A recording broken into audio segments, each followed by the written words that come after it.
सियासी एतबार से वाकई मुसलमान कमज़ोर है, कमज़ोर था और फिर उसको कमज़ोर करने के पूरे प्रयत्न किए जा रहे हैं बाकायदा प्लानिंग के साथ। जो समुदाय विरोध कर रहा है इसका, जिस समुदाय को ये पसंद नहीं है उस समुदाय को तो सम्मिलित किया जा रहा है, और जिस समुदाय को इसकी कोई चिंता नहीं है, उसको कोई विरोध नहीं है, वो उसको अलग किया जा रहा है। ये साफ साफ एक राजनीतिक चाल है। बिल्कुल सही बात है कि अशांत धारा में एक आदमी एक समुदाय दूसरे समुदाय के एरिया में मकान नहीं ले सकता, वहाँ रह नहीं सकता।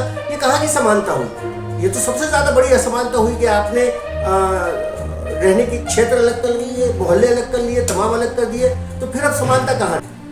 और ये जल्दबाजी दिखाती है कि ये कानून एक ख़ास कौम को टारगेट बनाने, उसको परेशान करने के लिए है, और साथ ही साथ अपना राजनीतिक लाभ हासिल करने के लिए और अपने राजनीतिक रोटी सेकने के लिए है। बिस्मिल्लाहिर्रहमानिर्रहीम। मेरा नाम डॉक्टर मोहम्मद सलीम पटीवाला है। मैं जमात इस्लामी हिंद गुजरात का अध्यक्ष हूँ। ये अभी जो यूसीसी का बिल विधानसभा में मंजूर हो गया, ये एक विवादित बिल, और ये भारत के राज्य के हमारे संवैधानिक इतिहास में एक कलंकित घटना कही जा सकती है, क्योंकि ये बिल न सिर्फ ये कि असंवैधानिक है, बल्कि 21वां लॉ कमीशन उसने जो सूचना दी है उसके भी विरुद्ध में है, उसका भी उल्लंघन है। तो ये जाहिर है कि जब राज्य में बहुत सारी तकलीफ़ें हैं, बहुत सारी समस्याएं हैं जो मुँह फाड़े खड़ी हैं, जो प्रजा के लिए बहुत ज़्यादा तकलीफ़ देने वाली है, उसकी तरफ तो तवज्जो हो नहीं रही है। और उसके अलावा जो और विकास के प्रोग्राम्स हैं उनकी तरफ भी तवज्जो नहीं हो रही है। और पता नहीं सरकार को क्यों इतनी जल्दी पड़ी है कि वो इस तरह के कानून को लाने में इतनी जल्दबाजी कर रही है। और ये जल्दबाजी दिखाती है कि ये कानून एक ख़ास कौम को टारगेट बनाने, उसको परेशान करने के लिए है, और साथ ही साथ अपना राजनीतिक लाभ हासिल करने के लिए और अपने राजनीतिक रोटी सेकने के लिए है। वरना इस कानून की अभी फ़िलहाल इस वक्त कोई ज़रूरत नहीं थी। जैसा मैंने कहा, ये संवैधानिक है, ये हमारे मूलभूत जो अधिकार हैं उन पर तड़ाप है, और साथ ही जितने भी संविधान प्रेमी लोग हैं उनको भी इस कानून से का विरोध है। और इसलिए मुस्लिम समुदाय इसका बहुत सख्त अल्फाज में इसका विरोध करती है, और इसके ख़िलाफ़ तमाम जो जमहूरी या गांधी के बताए हुए आंदोलन के रास्ते हैं वो इख्तियार किए जाएंगे, और इस काले कानून का विरोध किया जाएगा। क्योंकि ये कानून सिर्फ इस्लाम के रूढ़िगत समाज रिवाज नहीं है, बल्कि ये इस्लामी शरीयत का हिस्सा है। इस्लामी शरीयत जो कुरान और हदीस पर आधारित है, और मुसलमान कभी इस कानून को छोड़कर किसी और कानून को इख्तियार नहीं कर सकता। इसलिए मुसलमान कभी इस कानून को स्वीकार नहीं करेंगे, और इस कानून के ख़िलाफ़ जो कुछ एक्शन किए जा सकते हो वो करने के लिए तैयार रहेंगे। इसके लिए अगर कानूनी लड़ाई लड़नी पड़ी तो उसके लिए भी तैयार रहा जाएगा। तो मैं सरकार से फिर ये अपील करता हूँ कि इस काले कानून को वापस लेने की कोशिश की जाए, ताकि मुस्लिम समाज में और दूसरे न्यायप्रिय समाज को लाभ मिल सके। सलीम साहब, ये बताइए इसे कैसे आप देखते हैं, क्योंकि आपके जो पर्सनल लॉज थे इस पर भी कहीं ना कहीं हमला हो रहा है। जी, जैसा मैंने कहा कि मुस्लिम पर्सनल लॉ ये सिर्फ एक रिवाज नहीं है, ये इस्लामी शरीयत है, धार्मिक कानून है, और धार्मिक कानून में हस्तक्षेप का अधिकार किसी को नहीं है। ये हमारे मूलभूत अधिकारों में से है जो संविधान ने हमें दिए हैं, और मुसलमान कभी कुरान और हदीस के इन आदेशों का उल्लंघन नहीं कर सकता, और इन आदेशों के विरुद्ध कोई भी कानून है उसको स्वीकारना उसके लिए स्वीकार्य नहीं होगा, क्योंकि वो उसके कुरान और हदीस और इस धर्म विधान में हस्तक्षेप होगा, और मुसलमान इसको कभी बर्दाश्त नहीं करेंगे। आपको लगता है कि जिस तरीके से उत्तराखंड में लागू किया गया और वहाँ पे इसे लगाया गया है कि आप खून के रिश्ते वाले जो रिश्ते हैं उसमें शादी नहीं कर सकते हैं, तो ये चीज़ें गुजरात में भी हो सकती हैं? जी, गुजरात में तकरीबन वही मॉडल है जो मॉडल उत्तराखंड में आया है। इसलिए यहाँ पर वो सारे हस्तक्षेप होंगे। शादी के सिलसिले में जो कुछ सुविधाएं इस्लाम ने दे रखी है जो बिल्कुल मानवीय है, शादी न निभ सके तो उसके लिए उसको अलग होने के जो तरीके मुकर्रर किए गए हैं वो भी बिल्कुल मानवीय हैं।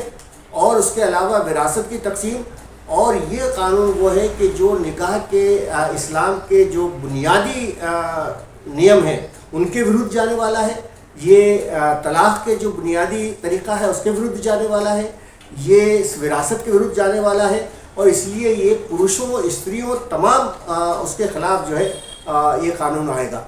तो इसलिए मुसलमान कभी इसको स्वीकार नहीं करेंगे। अच्छा, एक चीज़ ये बताइए कि कैसे इसे आप देखते हैं एक राजनीतिक रंग से?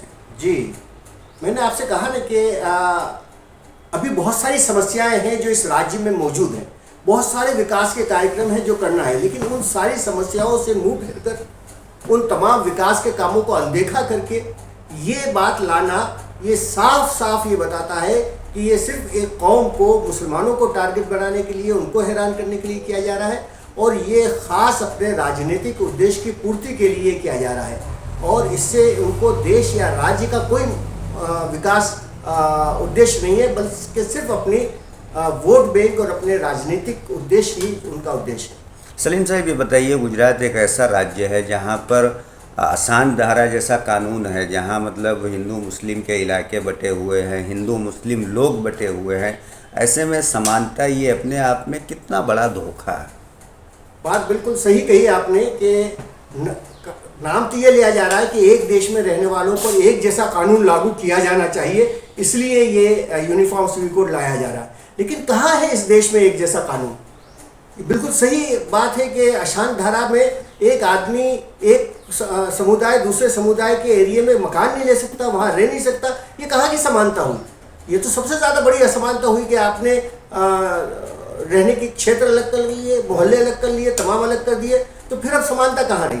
समानता तो आदमी के विचारों में होनी चाहिए। समानता ये नहीं है कि तमाम लोग एक ज़बान बोलने लगे, एक जैसे कपड़े पहनने लगे, एक जैसा खाना खाने लगे, ये समानता नहीं है। समानता ये है कि आदमी एक दूसरे के विचारों का सम्मान करे और उनके जो अपने विचार हैं उन विचारों का आदर हो और विचारों पर उन्हें चलने की आज़ादी हो, उन विचारों को व्यक्त करने की आज़ादी हो, ये है समानता। इसी समानता को हम लाना चाहते हैं। आदिवासी समुदाय के लोगों को इससे बाहर रखा गया, इससे कितनी चिंताएं बढ़ रही हैं?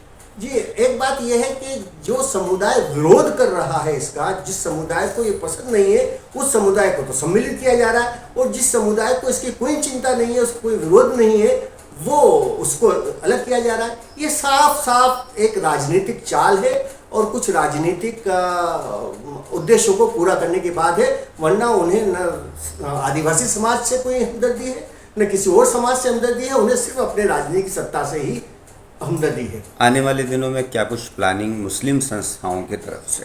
जी, इस सिलसिले में जो भी जमहूरी और आईनी दस्तूरी संवैधानिक कदम हो सकते हैं आंदोलन की, वो सब आंदोलन के वो किए जाएंगे और उसका भरपूर विरोध किया जाएगा।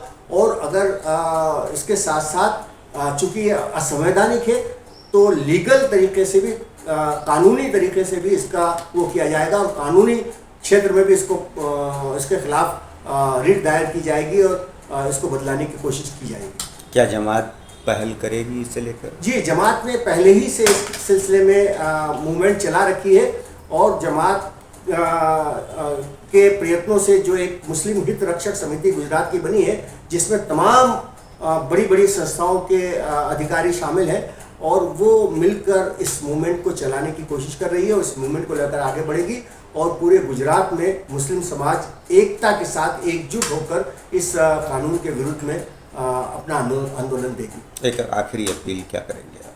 मैं यही अपील करूंगा मुसलमानों से कि वो इस काले कानून को समझे और इससे मुस्लिम शरीयत को, इस्लामी शरीयत को जो नुकसान पहुंच रहा है उसकी तरफ देखें और इसके विरोध के लिए आगे आए।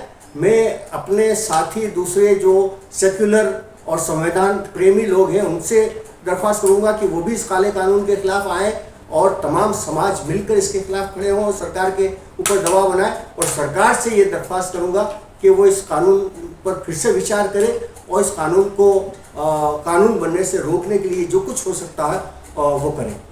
कल कितना लाचार आप लोग महसूस कर रहे थे कि 10% मुसलमानों की आबादी, लेकिन विधानसभा में एक तरफा बिल पास हो गया। कहीं ना कहीं सियासी एतबार से भी मुसलमान कमज़ोर हैं, इसलिए वहाँ पर बात नहीं हो पाई।